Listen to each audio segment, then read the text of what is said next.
Are you looking for inspiration on a daily basis? Then check out Deal to Heal Teas. With our inspirational teas, you're sure to find something to inspire you. That's dealtohealteas.com. Put some inspiration in your situation.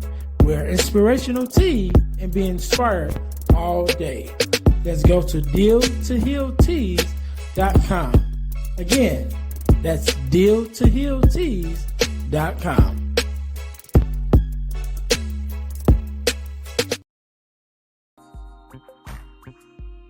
guys, if you're enjoying this podcast, then I know you'll enjoy the Girl Dad Discussion podcast.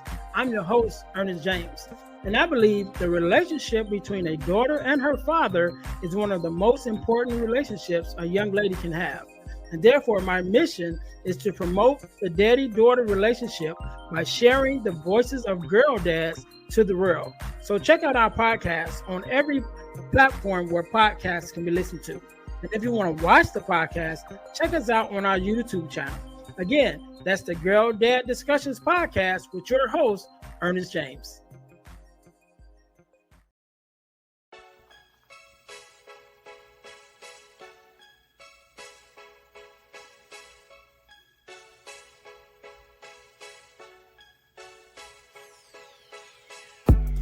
Welcome to Deal to Heal with E. James podcast.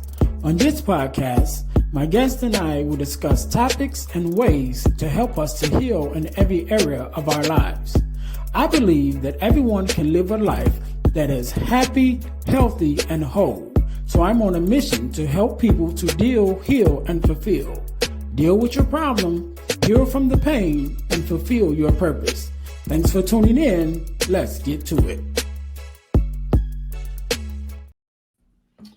Welcome to the Deal to Heal with E. James podcast. I am your host, Earnest James, and I believe that everyone can and should live a life that is whole, healed, and healthy. And therefore, I'm on a mission to help people to deal, heal, and fulfill, to deal with your problems, to heal from the pain, and to fulfill your purpose. Thank you guys once again for tuning in to the Deal to Heal to E. James podcast. If you haven't already, please make sure you like, subscribe, and share, and leave a comment on our podcast, on our YouTube channel. Also, make sure you guys are going and checking us out on our new YouTube channel, which is the Deal to Heal Podcasting Network, where you not only will find the Deal to Heal with E. James podcast, but you'll also find our sister podcast, which is the Girl Dad Discussions podcast. So again, make sure you guys go to our YouTube channel, which is the Deal to Heal Podcasting Network. Also, our product of the week, as you guys know, we are a self-sustained podcast, and the way that we stay on the air is by bringing you amazing products for you to purchase. And our product of the week is our Start Your Podcast Now ebook. If you ever thought about starting your own podcast, you can get your copy of the Start Your Podcast Now in only 3 steps. The ebook, go to ebooks.ejames.com. The link is in the description, but it's ebooks.ejames.com. I wrote this ebook because everyone was asking me, how do I start my own podcast? And so I started it. I wrote this ebook. I made it very simple for you to start. It gives you all the information, what you need to get started. And the ebook is not expensive, and the ways that I show you how to start your own podcast is not expensive either. So make sure you guys go to ebooks.ejames.com to get your copy of the Start Your Podcast Now ebook. All right. So today, just like any other day, we are blessed with the guest, Mr. Ralph. How you doing? I'm doing well, brother. How are you? I am well. First of all, let me say thank you for being here. You could have been anywhere else, with anyone else, but you're here with me and my listeners, so we definitely appreciate it.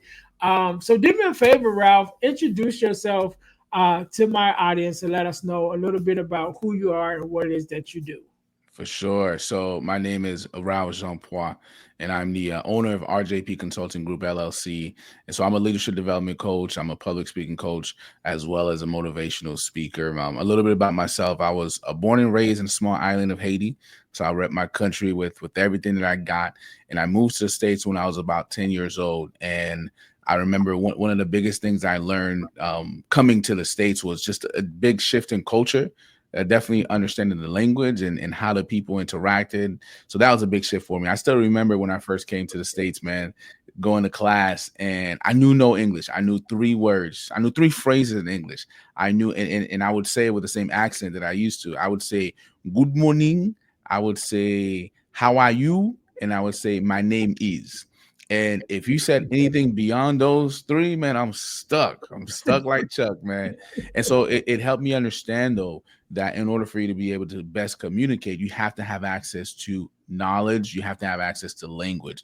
And so I had to pick up the language, not only language, but also language is complex. So there's nuances, right? There's how you say something, not just what you say, but how you say it. So for me, coming from a place where I didn't know the language and now having to learn the language and now learning the nuances of the language, it's always helped me in communication with folks because it's not just about what I say, but how I say, because so much nuance exists in language. So I graduated from the University of South Florida. So I'll go on to go to USF with a bachelor's degree in finance.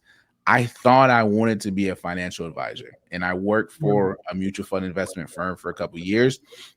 And then I realized it's just not, that's not what I really want to do in life. Like even finance is not even what I really want to do in life. And so I went on to work for a credit union for about 7 years. And at that credit union is where I discovered my purpose. I thought it was my passion, but turned out it's my purpose, because I think there's a difference between passion and purpose. For me, passion is the things we like to do, and purpose is the thing that I was created to do. And there's nothing wrong with passion, but for me, I think I'm created to live on my purpose. So the purpose is the thing I'm created to do, but it's also always tied to serving people. And so at that credit union, I remember when I would facilitate workshops and leadership development workshops and public speaking workshops, I really felt like, man, this is the thing that I was made to do. And so I did that, enjoyed that, made a lot of good connections. In October 7th of 2022, I quit my job so I could become a full-time entrepreneur, because I wanted to take what I was doing in one place to many places. And here we are. It's been doing it for about almost 2.5 to 3 years now. And there's ups and downs for sure. But man, truly, Ernest, I'll tell you, there's no place I'd rather be. Yeah, yeah, yeah. And I'm looking forward to being full time too. I'm working right now still in my day job Yeah, as a bricklayer, but I'm really pushing this year, especially the end of this year now more because we're coming into the second half of the year, to becoming a full-time podcaster and full-time speaker, you yeah, know. And so that's my goal. That's my goal. We're working toward it. So we're gonna get there. yeah, Um, so one thing that I do know, Ralph, before we get into everything, excuse me, one thing that I do know is that you are a girl dad, like myself. yes. And so whenever I have a girl dad on, I always ask the same two questions. So I'm gonna ask you the same questions. What does it mean to you to be a girl dad? And what is something that your daughter or daughters have taught you? Yeah, for sure. So I have a beautiful daughter. She's 3 years old. I have a son as well. My son is about to be 6, and then my baby girl who is 3 years old. For me, being a girl dad, man, it means I get to instill so many things in her.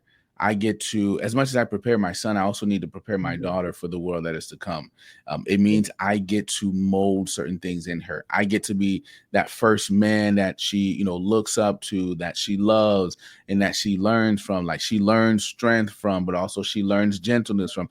I get to be the person that she learns so much from, and I don't take that lightly. And I think the only way for me to be able to do that is to be intentional with the time that I spend with her. And also, I get to show her what it's like for a man, what it looks like a man to treat a woman the right way. Because I've been married for almost 10 years now. And, although my baby girl is 3 years old now, I'm not preparing her for marriage or nothing like that. We're not doing that.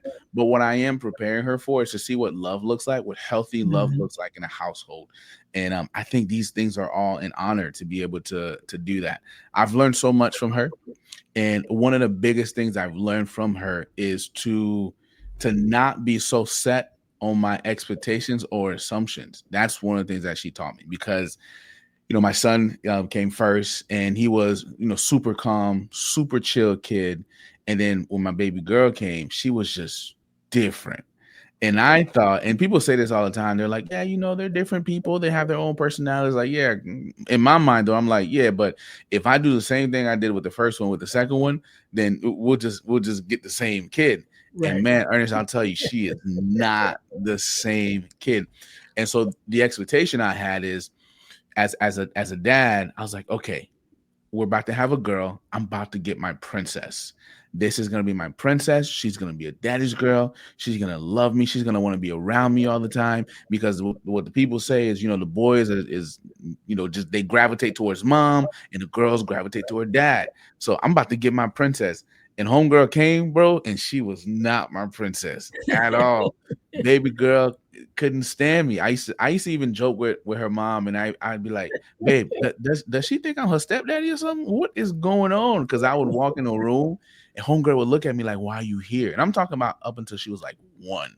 She would look at me like, why are you here? She wouldn't let me hold her, and spending time with her. Mom would have to be here, and it hurt me, and it hurt me more so, not just because, man, she doesn't want to spend time with me, but also because of the expectation and the assumptions I had. Like, she's gonna be my kid. And she really destroyed all of that. So I had to sit back and really evaluate and ask myself, okay, what's missing? What am I doing? And part of what was missing is, when I was work, I wasn't spending enough time with her, and mom was at home. So she got a chance to hang out with mom a lot. Mom works from home. So I had to be really intentional about when I come home to make time to spend time with her, to start to connect with her, to really start to, curve those assumptions, but really go off of like my intentionality with her. Yeah. And so once I did that, man, I started to see the relationship change. And now at 3 years old, man, she's my princess. She's my princess now. And she calls me Daddy Gummy Bear. That's the nickname she has for me. We spend time, we laugh, we joke. She hugs me all the time. She kisses me all the time. That's my girl. But I realized that I had to put in the work. It wasn't just about expecting her to be something if I wasn't gonna be something. Like, I had to be not just dad by title, but by the time that I spent with her. And so once I did that, I saw that relationship shift, man. And it's beautiful. That's my dog now. We have our secret handshake. We that's my girl. That's my girl. So I appreciate that.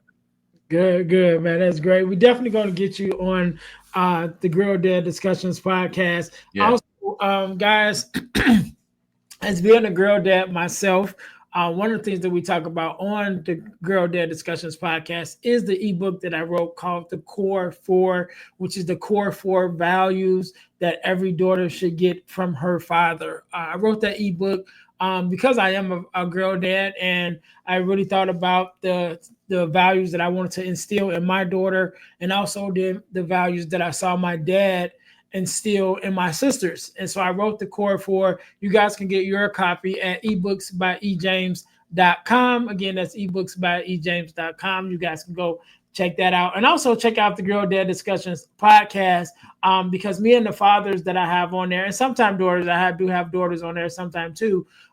We get into those 4 core values and talking about those values and what they mean from a father standpoint and from a daughter standpoint. So again, make sure you guys check out the deal, not the deal to heal, but the Girl Dad Discussions podcast, and also go to ebooksbyejames.com to get your copy of the 4 core ebook, which is the 4 core values that every daughter should get from her father. Speaking of fathers, I'm listening to you talk about your daughter, and even mentioning your son and your wife and everything. So let's go back into your story a little bit, Yeah. to how you got into, kind of started your idea of yourself and who you are as a man, starting with your relationship with your own father, and Yeah. how that kind of molded you into the person that you are today. So tell us a little bit about your upbringing, and I know you mentioned Haiti, so kind of tell us your upbringing a little bit, and give us kind of the backstory of who Ralph is. Yeah, for sure, man. So, I was having this conversation with a gentleman the other day, and I told him that I believe at some point every little boy wants to be like his dad. Every little boy wants to. Every little boy sees their dad as their hero at some point.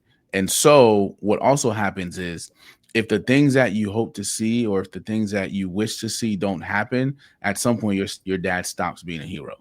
Your dad stops being the person that you want to be like. And so when that happens, then you have to find another role model or another father figure or another example, because for a moment in time, you might be lost. Like, man, who am I? Who am I supposed to become if I no longer feel like I can model this person that I am supposed to model, right?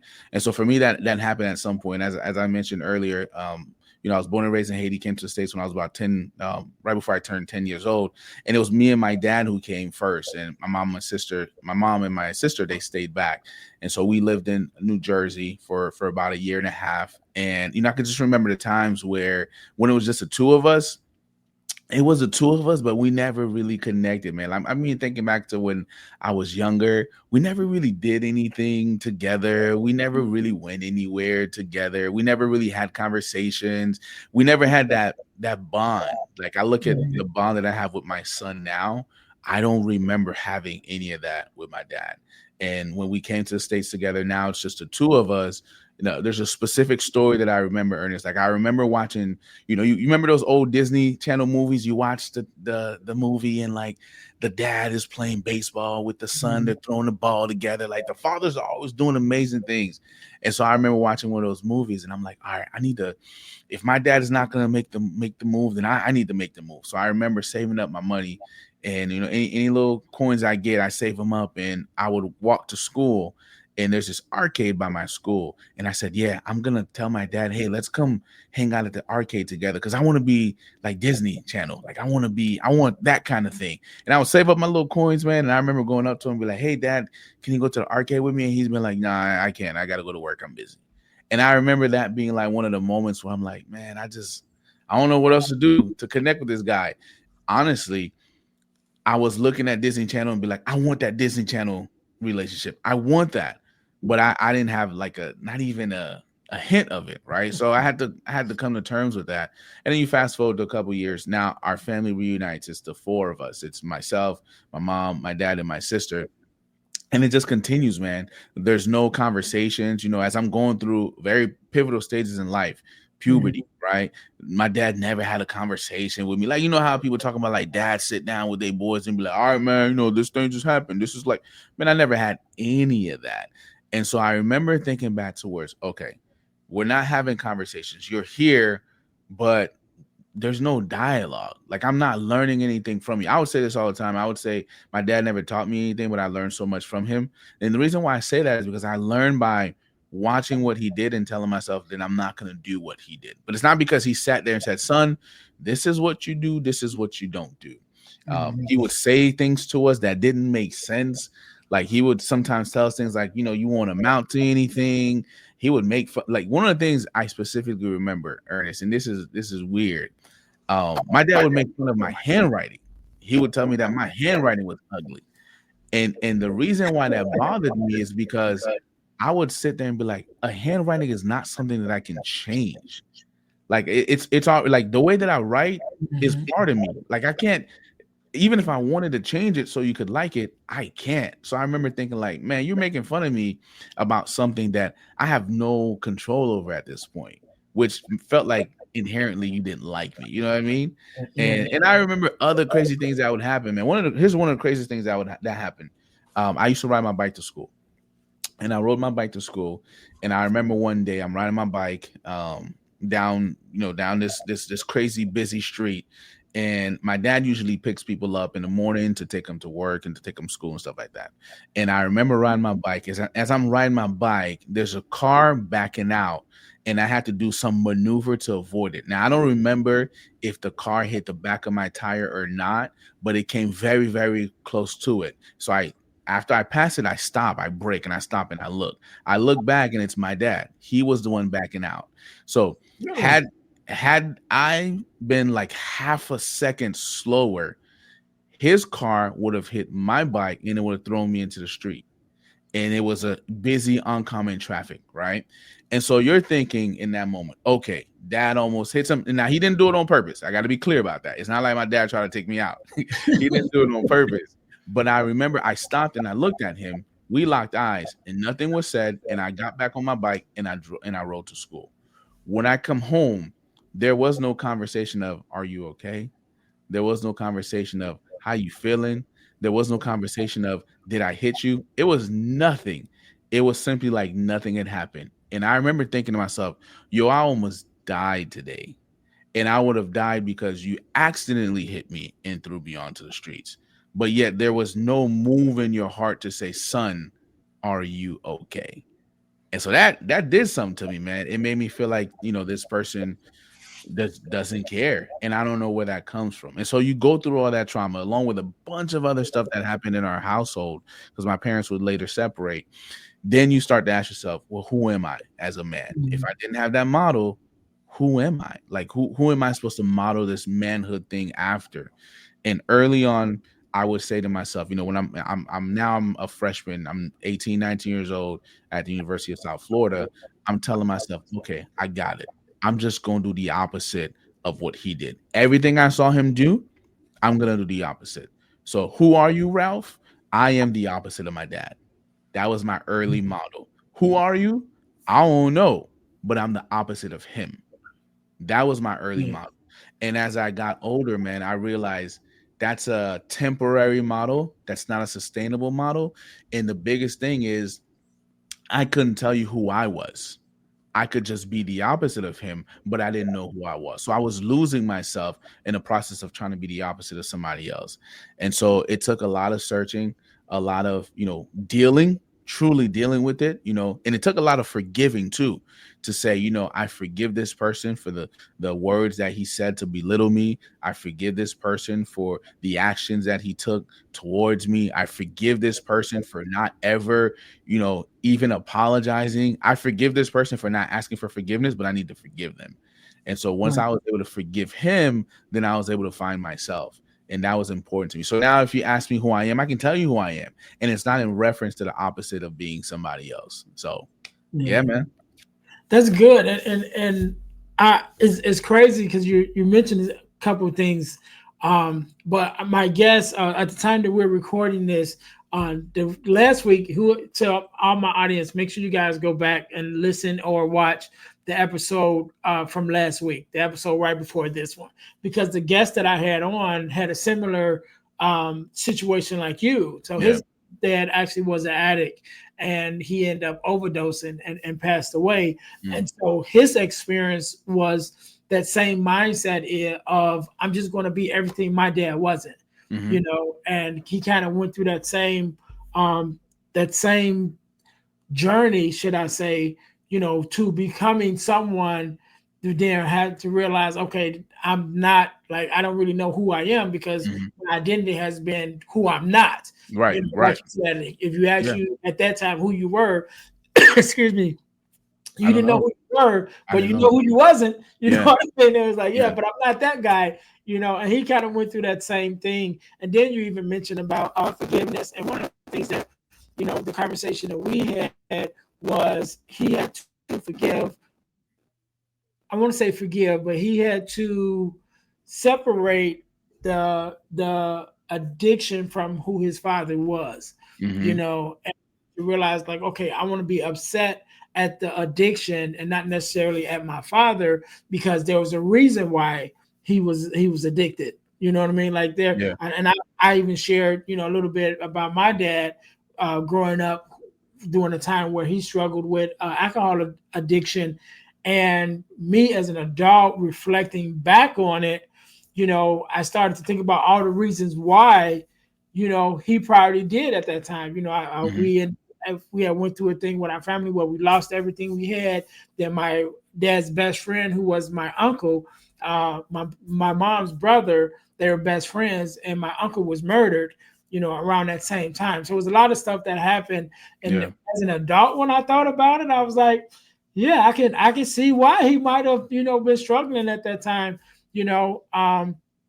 but so he had my guest, last week. Make sure you guys go back and watch that episode, but that was one of the realizations that Yeah. he had too, because it was like, I just want to be everything he wasn't. You Hmm. know what I mean? And Yeah. so that begins to, you think you're becoming, you know what I'm saying, but you're not really becoming, because you're just really just picking up actions that's the opposite of what you see. You Yeah. know what I mean? But you're not really becoming who you are as a person until you have that awakening, like, okay, let me really focus on myself and become, who it is that I want to become.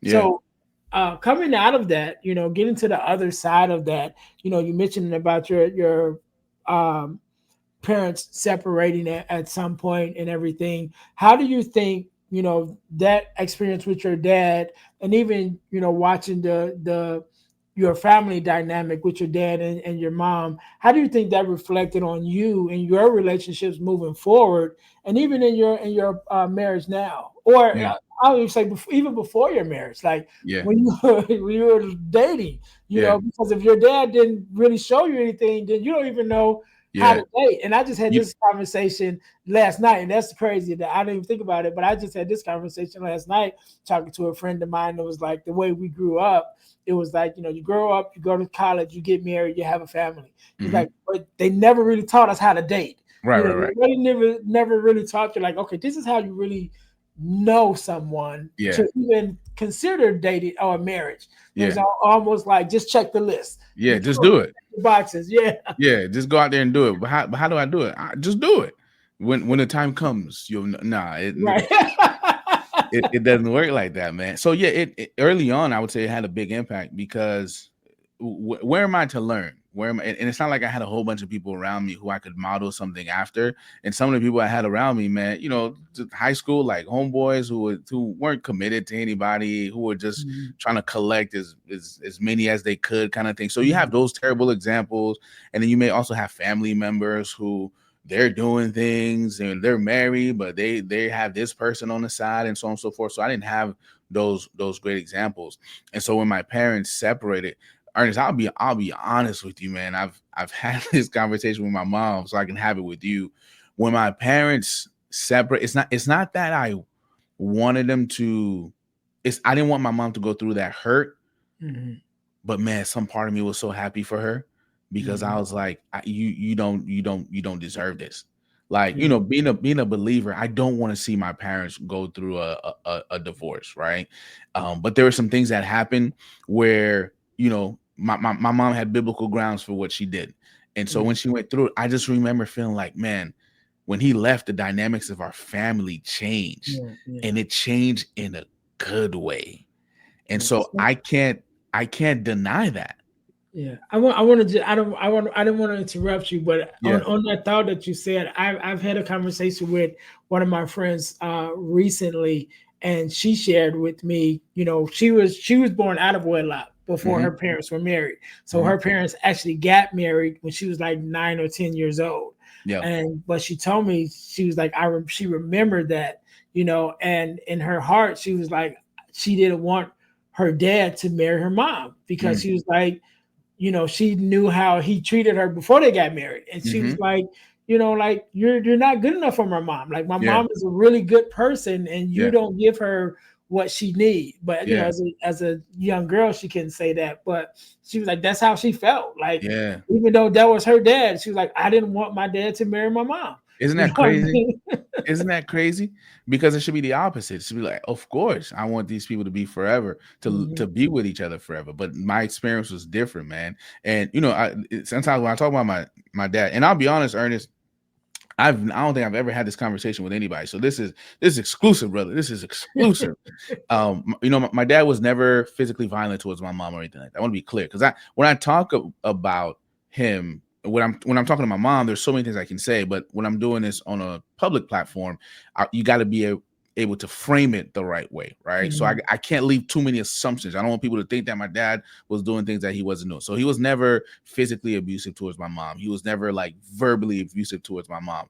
But there are so many things that he did to hurt this woman, and in certain pieces break this woman. And so as a son watching that, when she decided to go through when they went through a separation, for me a load was lifted, because remember, him and I, we didn't talk. We didn't really Yeah. talk. And I'm talking about, I would say probably from the age of 12, and we were in, we were in the same house. I lived with him to like 18. We just didn't have any conversations at all. This how bad it had gotten, Ernest. I played football in high school, and my senior year, I decided not to play football, just to focus on soccer. I'm doing just one sport, not two sports. And so during the time that I would usually come home, I used to be in football practice my junior year. So now senior year, I'm not playing football. There's no football practice. He goes to work at 3 o'clock. School gets out at like one something. So if I come home, I'm gonna see him for about an hour. What I would do, bro, is every single day I would stay at that school, just walk around, talk to people, just play around until it was time for him to go to work. So by the time I get home, he's not there. So that's the kind of environment I was living in. That's the kind of load that I was feeling. So when the separation happened, again, it's not that I was like, oh yeah, they're separating, but I felt the difference. Like after they separate, we would do cool things like we took family pictures. That's not something we ever did before. Like I would come home and it would be light. If I would come home and it would feel like home. And so I remember those moments and just thinking like, okay, man, I pray that when I get in a relationship that I don't have that kind of effect on my household. Like I don't want to be the person that when I come home, my kids quiver. When I come home, my wife takes a deep sigh, So in the back of your mind, you start to wonder, okay, is this something I've inherited? Is this nurture versus nature? Will I be a good boyfriend? Will I be a good husband? So all those thoughts start to play. And then remember, you go back to now I'm like, okay, I got to be the opposite of somebody. And in order to be the opposite of somebody, you always have to use them as a reference point. And you almost always have to keep them in a negative light too. Yeah. Because you have to be the opposite and you want to be the positive part. So sometimes you even make them a bigger villain than they really are because you need to keep them there so that way you can build this quote unquote version of yourself. So early on I dated a young lady for 4.5 years. All throughout college, and shortly after, and in that relationship, man, I always say like, yo, I really wish I had my dad's guidance and wisdom, because if I did, I wouldn't have dated her for as long as I did. There's some mistakes that I made in there. I wouldn't have made them, man, but I just didn't know what to do. And I didn't have like someone to go to be like, hey man, you can't be putting up with this kind of stuff. Hey man, you can't. Hey, let me talk to you. Young blood, let me talk some sense into you. I didn't have that. And I think part of it too is I didn't like the idea of my parents separating, although it created this like lighter environment with the three of us, myself, my mom, and my sister. I didn't like it. And so it made me stay in a place longer than I should have, because I'm like, if I leave her, then I'm no longer the opposite of him. Because I left. And I held on to it, man. Held on to it for 4.5 years. And then in that process, I started finding myself and realizing like, yo, you're gonna have to walk your own path. You're gonna have to take your own, you're gonna have to make your own decisions. You're gonna have to take your own steps. You can't keep saying, I just won't do what he did. You need to ask yourself, what do I need to do to create the future that I want, and also to be present in the moment? And so once I started doing that, decisions became a little bit easier. And so in my marriage now, I've been married for 10 years. I dated this young lady for 4.5 years, and then we broke up. And then it took some time for me to do some healing. One of the best pieces of advice that my wife gave me, Ernest, she was like, you need to learn how to spend time with yourself. That's what she said. And I was like, I took offense to that, man, because I'm like, what you talking about? I'm dating you. It sounds like you ain't trying to spend some time with me. But what she was saying is, man, you really need to discover you. You really need to discover you. And I had to do that. I had to ask myself, like, Ralph, what do you like? What do you want to be like? What do you want to be remembered for? When you walk into a room, when you leave, what do you want people to say?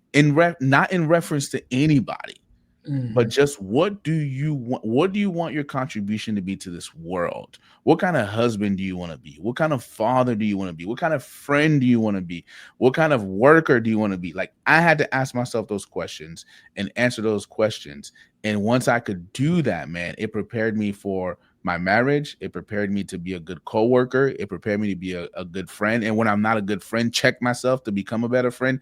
Like it Mhm. prepared me. And I don't have somebody in the rear view that I'm looking back and saying, hey, what'd you do again? Oh, yeah, you did this thing that was jacked up. Yeah, I ain't gonna do that. I don't have that no more. I'm looking forward, man. I'm in the moment and I'm looking forward.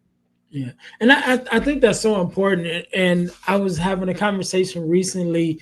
We were talking about dating, just like in this climate that we have now, especially with the internet. And it was like, what do you think about, this, and what do you think about that? And that was one of the questions. Was kind of one of my replies to one of the questions was, people don't know themselves. Mm-hmm. They don't know who they are. They don't know who they are personally, and like Right. you said, knowing Right. like what do I like, what do I want, and what I want out of my relationship.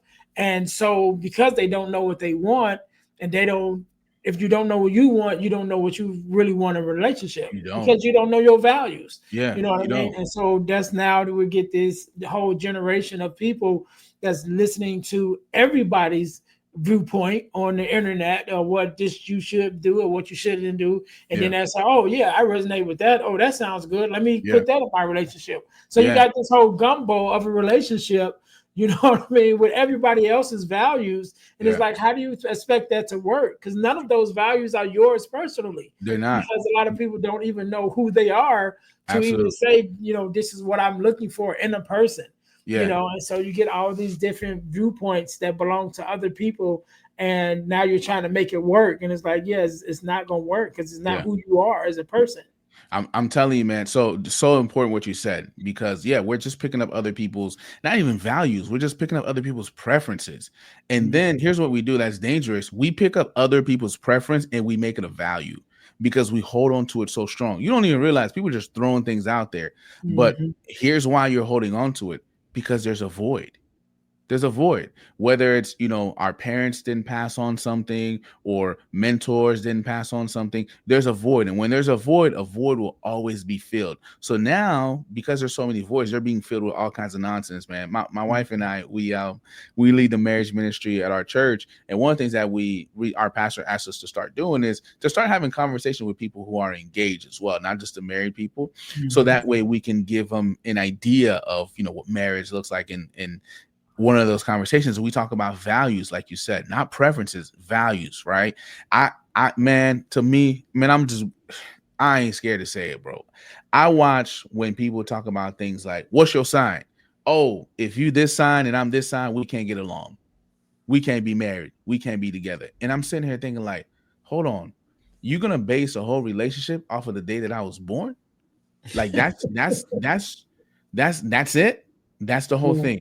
Okay. Or based on somebody's height, that's all you got. Like that's like, what's a deal breaker for you? Oh yeah, they got to be my sign. Like that's the whole thing, because you haven't taken time to identify yourself. You haven't taken mhm. time to identify your values. That's why it's so easy for you to take other people's preferences and make it a value, because you don't have your own. But Right, once you right. really sit with yourself and ask yourself, like, man, what do I really want? What do I really like? What do I not like? Where do I see myself? And who do I see myself with?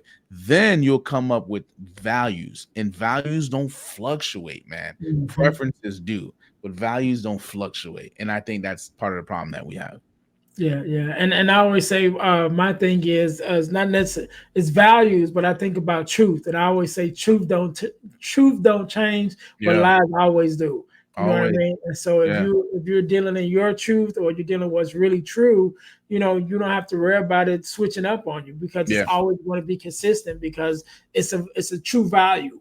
You know yeah. what I mean? The true thing that you believe in. And so Ralph, switching it up just a little bit, Yeah. because I'm listening to your experience, and how you kind of developed as a person, even to become a better husband, and a better father, and knowing that you are in a leadership space.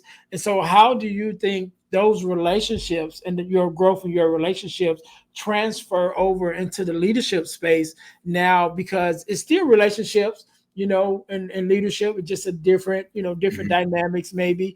But it's still relating to people in order to lead them or guide them or advise them. However, so how do you think leadership and relationship kind of go together Yeah. in the workplace? Yeah, I'll simplify it, man. It helps me understand the weight of your presence. Simplified, the weight of your presence. Like you're the manager, but when you walk into the room, right? Do you walk into the room? Do you make the people in the room feel the same way that my father used to make me feel when he walks in a room? Mm. Right? As a husband, when you come home, do you make the people in your home do the lights dim a little bit when you walk in? And it's the same thing about, and I can even take it in a coworker space as well. Like, because I do some workshops on emotional intelligence and I do some workshops on Mm. understand different personalities in the workplace. It's like, man, you have to understand that like your presence has the ability and capability to brighten up the room or dim the lights. So as a manager, if you focus so much on your title, and that's all you're after, your title, and making sure that you get that corner office, you're going to do a lot of damage on the way to wherever you're going if you get there. But as a manager, if you focus on proper leadership, if you focus on the people, we don't dismiss the goals. We focus on the goals as well, but we absolutely focus on the people development. When you get in the room, people will follow. They don't follow because they're afraid of you. They follow because they believe in your ability to lead them. And so that's the thing for me. It's helping leaders understand the weight of their presence and also help them understand when they're absent, right? Like your absence has presence too, right? Yeah. And so there's people, man, and I've done a lot of work with corporate, and when you get close enough to people and you build that trust with them, employees will tell you, not even, you don't even have to ask them, they'll just tell you, how they feel about their environment. And there's times where I'm like, people will tell me like, man, when so and so's not here, that's when we do our best work. When so and so's not here, that's when we feel the best in the office. But man, you're their leader, you're their manager. Why is it that you have the ability to create that kind of tension and then not even recognize it and then not be able to do anything about it? Right. So when I go to speaking in corporate, it's understanding how your inputs, right, and how you do it has a lot to do with their output. You may not like to hear it, but your input or your lack of input has a lot to Mm. do with their output. And so let me help you understand how to evaluate self-awareness, because that's one of the things that we deal with a lot, not just in the corporate space, but as people. A lot of us, we lack self-awareness. We think we're assertive, but the truth is you're aggressive. You Mm. think you're kind, but the truth is you're passive. So let's be self-aware. Let's really understand who we are. And then let's work on our social awareness to understand how we come off to others so we can create environments where people actually want to thrive. Yeah, yeah, I love it. I love it. Before we get out of here, I want to. This just happened recently, right? So I was talking Yeah. to my daughter, and my daughter's 22 now, right? And so when she was little, we were. I was ministering at a church. I was this associate minister at a church, and she was really small at that time before her and her mom moved to a different state, Mm-hmm. right? And so when they moved, she probably was like 7. So recently, she was back. She was back here, and she was staying with me, and she was going back, to the church that she grew up in. I've no longer served there. I started serving at a different church, but they're going through some transitions at the church, and so she was talking to the other kids that was there who were at that time the same age as her. They're like 7, 5, 6, and 7. Young kids at that time. But they're having this conversation now because they're kind of going through a transition of looking for a new pastor, and now those young kids who are younger are now in the ones who are like choosing a pastor now because they're all like in their 20s now, so they're asking them for their input and choosing a pastor. So they were talking about the ministers that grew up, that they grew up watching. And one of the things that my daughter, and I don't even know what made her tell me this, but she just like, we was talking about you today at church, Mm-hmm. and I'm like, oh yeah. She was like, yeah. She was like, and the kids was saying different things. And one of the things which I take pride in, even now as a person, And she said one of the things that they said about you was they liked you and they could tell that you care, Mm-hmm. and that's like my thing, you know what I Yeah. mean? Like I care about people. And I Yeah. remember having a conversation recently with someone, and they were kind of like, like, how do you want to be? What do you want people to think about when they think about you? And I said, I want people to see me as a sanctuary. Mm-hmm. I want them to see me as a safe place. And so when Yeah. my daughter said that, it was like, yeah, they, her friends, the kids was like, they could tell that you care. And I'm thinking Yeah. like they was only like 7. You know Yeah. what I mean? Like they were little kids, but they remember that. Bro. And so it just goes to how you show up, like you said, how you show up. And Yeah. that's definitely how I want to show up in every space that I am. If you don't know me at all, one thing you will know is that I care about you, Mm-hmm. regardless. You're like, you don't even have to know me to know that I'm considerate and I care and I want the best for you. And just to for them to say that, and I haven't seen these kids in years. You know Yeah. what I mean? Like I Yeah. see them online and stuff like that, watching them grow up, but I haven't been so I haven't served at that church in over 10 years. Yeah. So they were like, to make that kind of an impression where they even remember me 10 Yeah. years from 10 years ago, it was one of those things. I was like, wow, okay. But it's like you said, it's how you show up. How you show up. And here's the thing, you said they were 7, right? And I know you've heard this quote before. People may not remember what you said, but they remember how you made them feel, Mhm. right? And so, but that's based off of your actions. And so, yes, they were young, but they remember how they felt when you were around. They remembered feeling cared for. That's not something that leaves you, that sticks with you. It's so interesting that you say care, because Ernest, that's what my leadership framework is all about. And so when I do my keynotes, I take my audience through a moment where, I'm doing a facilitation in a workshop for an organization. And I ask each person in that room, can you use one word to describe your environment? And little by little, people came up and they put their sticky notes on there. And I show them in my keynotes, I show people, and this is from like 10 years ago, what the people said about their environment. And here's what they said. They said things like, it's hectic, it's chaotic, it's stressful, there's favoritism. It was nothing good, nothing Mhm. good. And it was at that moment I realized, in this environment that they were in, they had a manager, but they didn't have a leader. And so people Mhm. ask me all the time, well, what is a leader? Now you can have a bunch of different definitions. So some folks say leadership is about influence. Leadership is about your ability to take people from where they are to where they need to be. There's a bunch of different definitions, but here's mine. I say a leader is someone who has decided to care. A leader is someone who has decided to care. And I break it down as my framework. It's coach, appreciate, redirect, and elevate. So C is for coach, A is for appreciation, R is redirect, and E is elevate. That's to me, that's it's not the title, it's not the corner Mhm. office, it's not the tenure. It's, do people see you as someone that can allow them to learn and develop and grow? Or do you pass on something to people that make them feel like, okay, if I'm attached to you, then I am learning something, I'm developing. There's a process happening, there's a continuous process. That's what coaching is. Do you show people appreciation? Do you value them? I'm sure, Ernest, those kids, they felt like, man, you value them. And that's why they felt cared for. Once you coach and appreciate people, it earns you the ability to redirect them. Redirect them is like, you're going in this path, we're going to have to go this way. Not Mhm. because you're in trouble. Sometimes it is because you're in trouble, but sometimes it's because I know a shortcut. I'm going to Mhm. redirect you because I know a shortcut. And as a result of you doing that, you therefore elevate people. So it's so cool that you said care. And that's what my framework is built on. A leader is someone who has made a conscious decision Mhm. to care. That's what it is.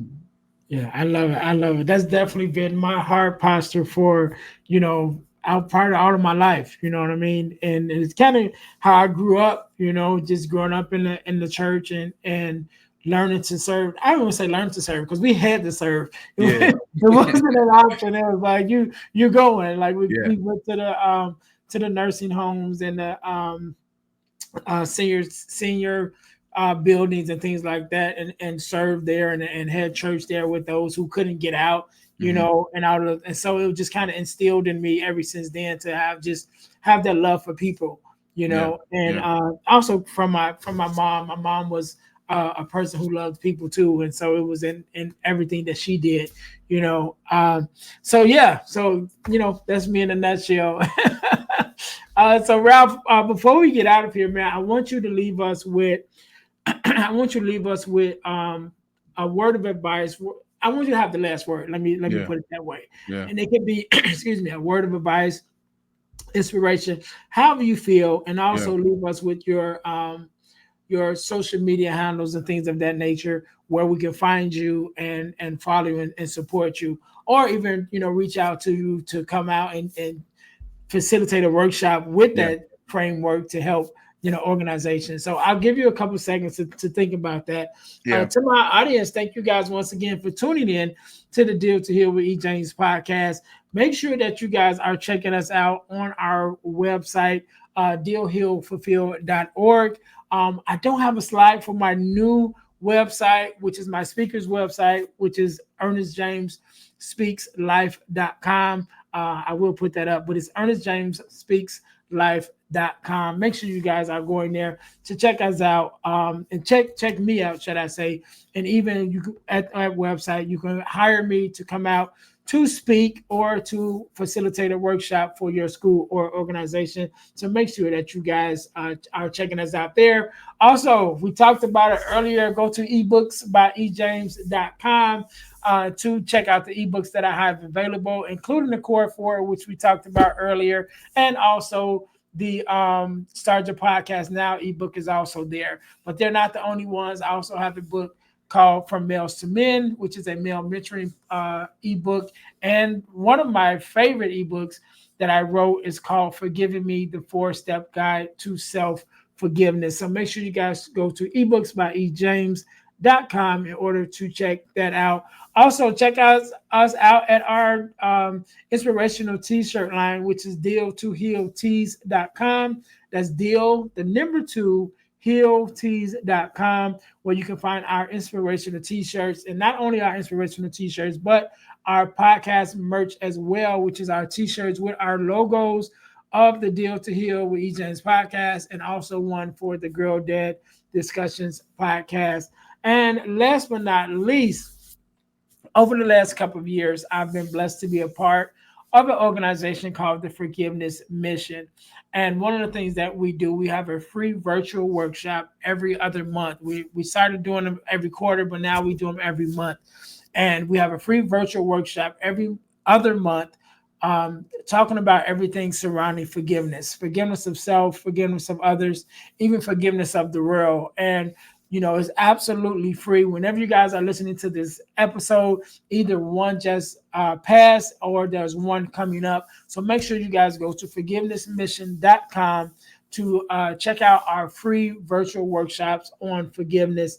It's absolutely free, but the information is priceless. So again, that's forgivenessmission.com, or you can go to Eventbrite and look up the Forgiveness Workshop sponsored by the Forgiveness Mission and find it there. So again, that's forgivenessmission.com.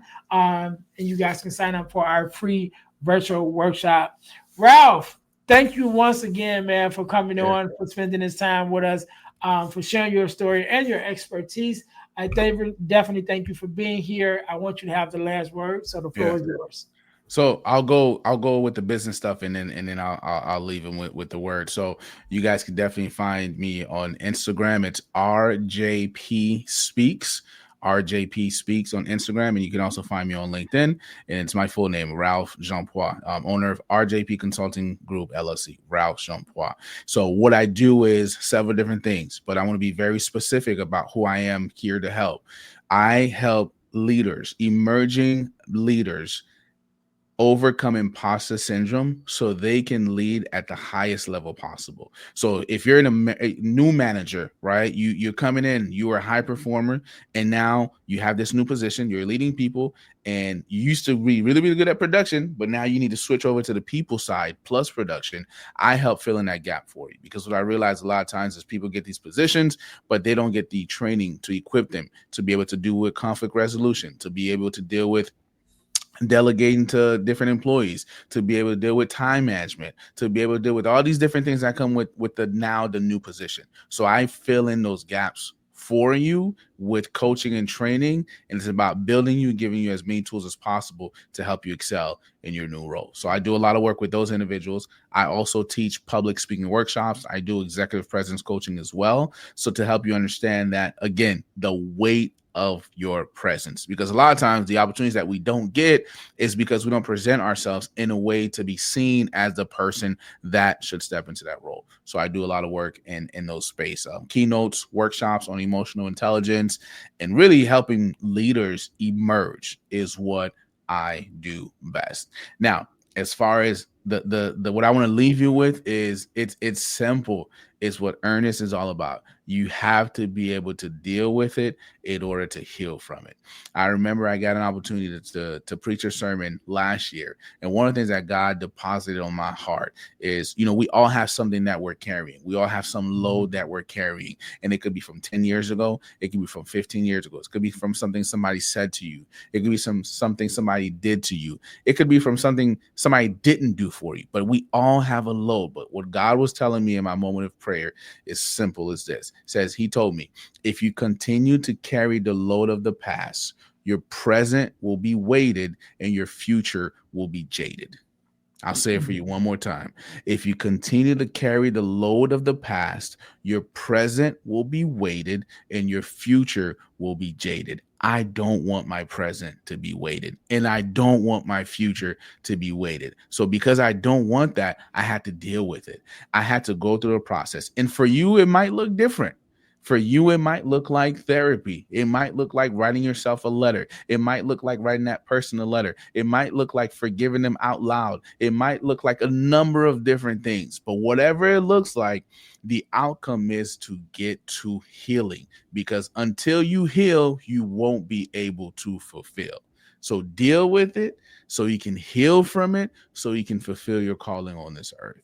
So that would be what I would say to you, because if you don't do it, then you will carry the load of the past. Your present will be weighted and your future will be jaded. And I don't want that for you. So deal with it so you can heal, so you can fulfill. All right. We can't end it no better than that. To my listeners, thank you guys once again for tuning in to the Deal to Heal with E. James podcast, where our mission is to help you to deal, heal, and fulfill. To deal with your problems, to heal from the pain, and to fulfill your purpose. Until next time, you guys be blessed. Thanks for listening to the Deal to Heal with E. James podcast. Remember to listen, like, subscribe, and share. This episode has been brought to you by Deal to Heal Teas. Put some inspiration in your situation. Wear an inspirational tea and be inspired all day.